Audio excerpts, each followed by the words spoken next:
ক্ষমতার বড়াই চিরদিন চলে না। ফিরাউনও ক্ষমতাসীন ছিল, সেও ক্ষমতার দাপট দেখিয়েছিল। নমরুদও ক্ষমতাসীন ছিল, সেও ক্ষমতার দাপট দেখিয়েছিল। ফিরাউনকে আল্লাহ রাব্বুল আলামিন পানিতে চুবানি দিয়ে দুনিয়ার জমিন থেকে বিদায় করে দিয়েছেন। নমরুদকে ছোট্ট একটা ন্যাংরা মশা দিয়ে দুনিয়ার জমিন থেকে বিদায় করে দিয়েছেন। আমরাও 5 আগস্টে দেখতে পেলাম বাংলার জমিনের স্বৈরাচারী শাসক শুধুমাত্র বৈষম্য বিরোধী ছাত্র আন্দোলনের মাধ্যম দিয়ে বাংলার জমিন থেকে পদত্যাগ করতে পালিয়ে যেতে বাধ্য হয়েছে। সংগ্রামী সাথী ও বন্ধুগণ, সম্মানিত ভাইরা আমার, বাংলার জমিনে নয়, শুধু গোটা পৃথিবীর জমিনে যেই সমস্ত স্বৈরাচারী শাসক মানুষের ওপর জুলুম আর নির্যাতন করবে, তারা কোনোদিন টিকতে পারে নাই, টিকবেও না, ভবিষ্যতে আশাও করা যায় না। সুতরাং বাংলার জমিনকে, বাংলার জমিনের মুসলমানদেরকে বলবো, বাংলার জমিন এখন উর্বর একটা জমিন। বাংলার জমিনে এখন কে কোন দল করে এটা বড় দেখার বিষয় নয়। সবাই মুসলমান, কাঁধে কাঁধ মিলিয়ে, কে জামাত, কে বিএনপি, কে জামাত, কে বিএনপি, কে চরমনাই, কে হিফাজত, কে আওয়ামী লীগ, এটা দেখার বিষয় নাই। বরং সবাই মুসলমান, আল্লাহর জমিনে আল্লাহর দ্বীন বাস্তবায়ন করার জন্য সবাইকে ঐক্যবদ্ধ হয়ে আল্লাহর জমিনে আল্লাহর দ্বীন বাস্তবায়ন করতে হবে। কথা কোন ঠিক কিনা?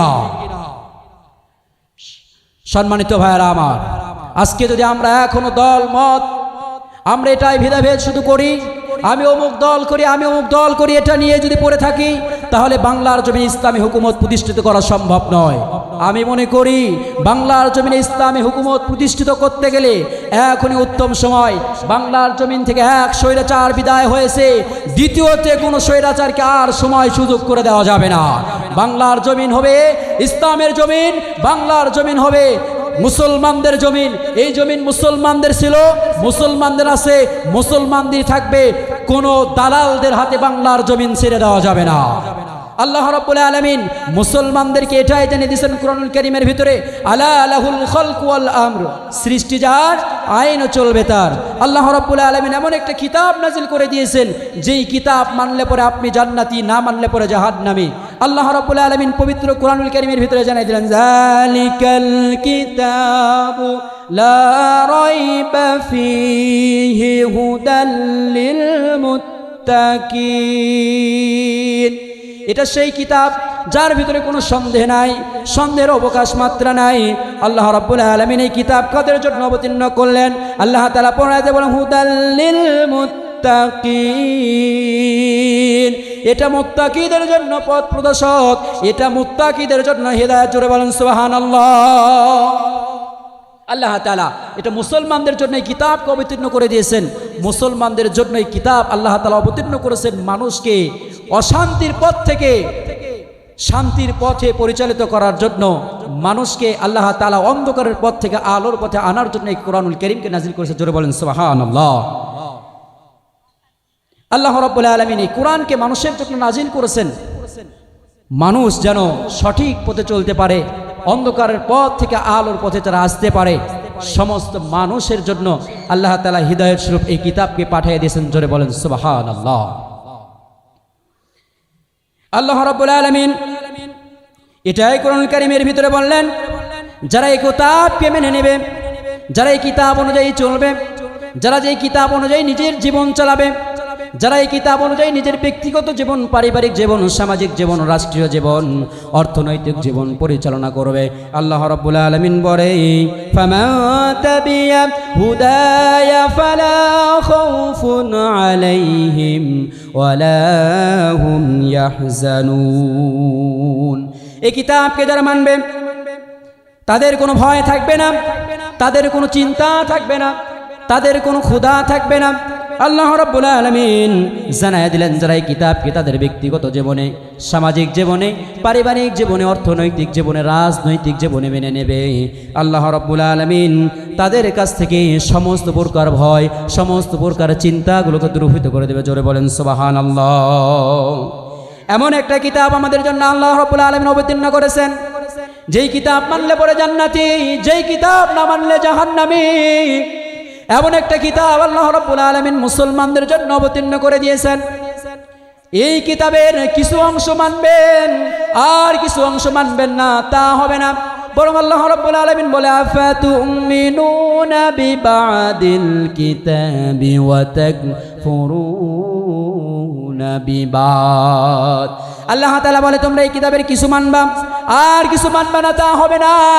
যেটা মানলে পরে মামলা হবে, যেটা মানলে হামলা হবে, যেটা মানলে পরে জেলখানায় যাওয়া লাগবে, এটা তোমরা মানবা না। বরং যেটা মানলে পরে দাওয়াত পাওয়া যাবে, যেটা মানলে পরে হালুয়া রুটি পাওয়া যাবে, যেটা মানলে পরে জনগণের ভেতরে মিশে থাকা যাবে, এটা মানবা। বরং এটা করা যাবে না, বরং সবগুলো তোমাদেরকে মেনে নিতে হবে। কিছু মানবা কিছু মানবা না, তা হবে না। তোমরা যদি এই কাজগুলো করো, কিছু মানো আর কিছু যদি ছেড়ে দাও, তাহলে কাল কিয়ামতের ময়দানে আল্লাহ রাব্বুল আলামিন তোমাদেরকে কঠিন আযাবের মধ্যে গ্রেফতার করবে। জোরে বলেন নাউযুবিল্লাহ। এই কিতাবকে আল্লাহ রাব্বুল আলামিন কেন অবতীর্ণ করেছেন?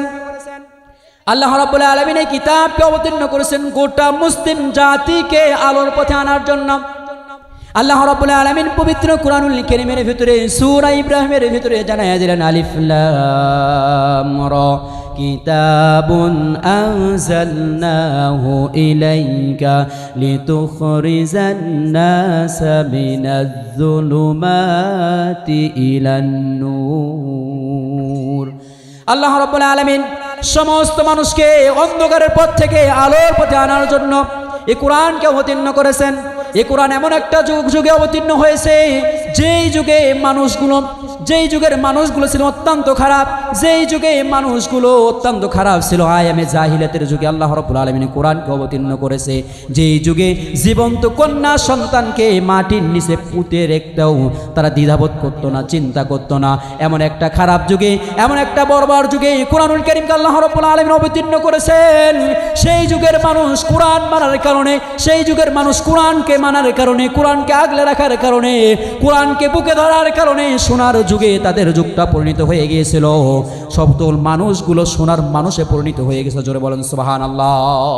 আজকেও যারা কোরআন অনুযায়ী নিজের জীবন পরিচালনা করবে, আজকেও যারা কোরআন অনুযায়ী নিজের পারিবারিক জীবন, ব্যক্তিগত জীবন, রাজনৈতিক জীবন, অর্থনৈতিক জীবন পরিচালনা করবে, যদি নিজের জীবন, অর্থনৈতিক জীবন, পারিবারিক জীবন, রাজনৈতিক জীবন, সমস্ত জীবনগুলো যদি কোরআন দিয়ে পরিচালনা করতে পারে, তাহলে গোটা সমাজটা, গোটা দেশটা জান্নাতে পরিণত হয়ে যাবে। জোরে বলেন সুবহানাল্লাহ। যেই যুগে মানুষগুলো নারীকে হরণ করত, যেই যুগে মানুষগুলো মানুষের অধিকার লুণ্ঠন করত, যেই সমাজে মানুষগুলো মানুষের সম্পদগুলো লুটে নিত, এমন একটা যুগে কোরআনুল কারীমকে আল্লাহ তাআলা অবতীর্ণ করে দিলেন। অবতীর্ণ করার পর সকল মানুষ যখন কোরআনের ছায়াতলে চলে আসলো, আসার কারণে প্রত্যেকটা মানুষ সোনায় পরিণত হয়ে গেল। জোরে বলেন সুবহানাল্লাহ। যেই যুগে কন্যা সন্তানকে জীবিত পুঁতে রাখা হতো, সেই যুগে আল্লাহ রাব্বুল আলামিন কোরআন অবতীর্ণ করলেন। বিশ্ব নবী মুহাম্মদ রাসূলুল্লাহ সাল্লাল্লাহু আলাইহি সাল্লাম মসজিদে নববীতে বসা। এমন সময় একজন সাহাবী এসে বিশ্ব নবীজিকে সালাম করলেন, আসসালামু আলাইকুম ইয়া রাসূলুল্লাহ।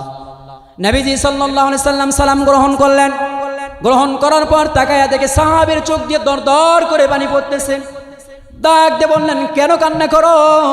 সাহাবী ডাক দিয়ে বললেন, ইয়া রাসূলুল্লাহ সাল্লাল্লাহু আলাইহি সাল্লাম, আমি কিছুক্ষণ আগে কালিমা গ্রহণ করে মুসলমান হয়ে গেছি।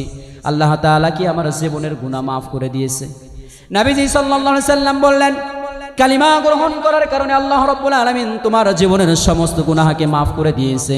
সাহাবী তারপরেও কান্দে, ডাক দিয়ে বলল, ইয়া রাসূলুল্লাহ সাল্লাল্লাহু আলাইহি সাল্লাম, আমি এত বড় গুনাহ করেছি, এত পরিমাণ গুনাহ করেছি, এই গুনাহ হয়তো আল্লাহ রাব্বুল আলামিন মাফ করবে না। নবীজি সাল্লাল্লাহু আলাইহি সাল্লাম বললেন, কি হয়েছে বলো? দাহিয়াতুল কলবি ডাক দিয়ে বললেন, ইয়া রাসূলুল্লাহ সাল্লাল্লাহু আলাইহি সাল্লাম, আমি আমার নিজ হাতে অনেকগুলো মেয়ে সন্তানকে দুনিয়ার জমিন থেকে জ্যান্ত দাফন করে দিয়েছি। এমনকি আমার নিজের ছয়টা কন্যা সন্তানকেও দুনিয়ার জমিন থেকে বিদায় করে দিয়েছি।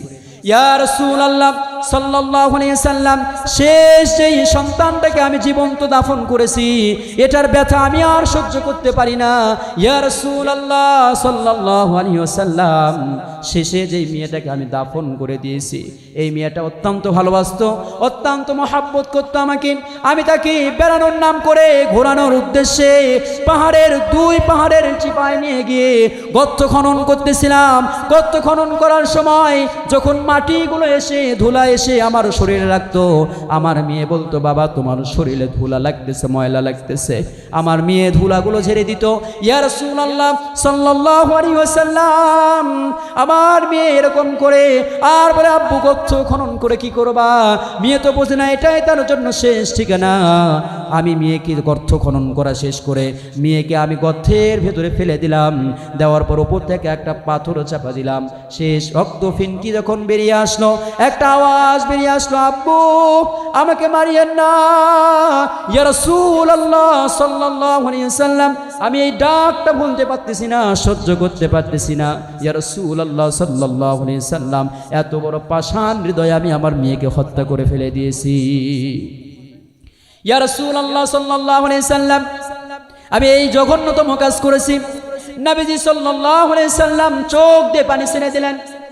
চোখ দিয়ে পানি পড়তে পড়তে দাড়ি মোবারক ভিজে তার জামায় পানি পড়ল। নবীজি সাল্লাল্লাহু আলাইহি ওয়াসাল্লাম বললেন, সাহাবী, এরকম নিষ্ঠুর মানুষ কি দুনিয়ায় আছে নিজের সন্তানকে নিজ হাতে ভাবে দাফন করতে পারে? সেই সমাজে কোরআন অবতীর্ণ হয়েছে। সেই সমাজে কোরআন অবতীর্ণ হওয়ার কারণে সকল নিম্ন শ্রেণীর মানুষগুলো কোরআনের ছায়াতলে আসার কারণে সকল মানুষগুলো সোনায় পরিণত হয়ে গেছে। আজকেও বলা যায়, আজকেও যারা কোরআন থেকে অনেক দূরে বিভিন্ন দলে দলে বিভক্ত হয়ে আছে, তাদের কাছে অনুরোধ করব, আপনারা যারা মুসলমানের দাবি করেন, সকল মুসলমান বলতে একমাত্র আল্লাহর গোলাম। আল্লাহর গোলাম যারা নিজেকে দাবি করবে, আল্লাহর গোলাম দাবি করার কারণে আল্লাহ বলছে, আলা লাহুল খালকু ওয়া আমর, আলা লাহুল খালকু ওয়াল আমর।